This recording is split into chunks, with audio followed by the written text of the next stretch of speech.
Hello అండి. అందరూ బాగున్నారా? నేను కూడా బాగున్నానండి. ఏపీలో స్కూళ్లకు రేపటి నుంచి సంక్రాంతి సెలవులు ప్రారంభం కానున్నాయి.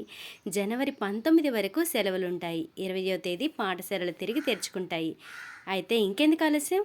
వెంటనే అలా అమ్మమ్మ గారింటికి వెళ్ళడమే ఆలస్యం. అబ్బబ్బా! ఆ పల్లెటూరి వాతావరణం, పిండి వంటలు, కొత్త అల్లుళ్ళు, ముగ్గుల పోటీలు, రంగురంగుల ముగ్గులు. ఆహా! ఊరు వాతావరణమే మారిపోతుందంటే నమ్మండి. ఎంత బావుంటుందో కదా! రంగురంగుల ముగ్గులతో ఆ వాతావరణం చూడ్డానికి ఎంత అందంగా ఉంటుందో కదా! ఇంకా బొమ్మల కొలువులు, కోడి పందాలు, భోగి మంటలతో ఆ ఊరి అందమే మారిపోతుందండి. ఎంత బావుంటుందో నాకైతే భలే ఇష్టమండి. ఇంకా హరిదాసు కీర్తనలు, పిల్లలకు వేసే భోగిపళ్ళు, గాలిపటాలతో పిల్లల సందడే సందడి.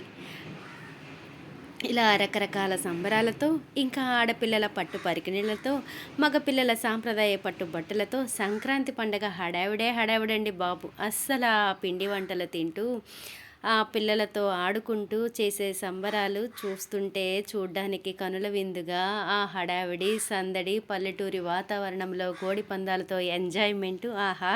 మాటల్లో చెప్పలేం కదా! అయితే మరి సంక్రాంతికి మీరు ఎక్కడికి వెళుతున్నారు? ఎలా ఎంజాయ్ చేయబోతున్నారు? మరి మీరు ఉండే ప్రాంతంలో సంక్రాంతి పండుగను ఎలా జరుపుకుంటారు?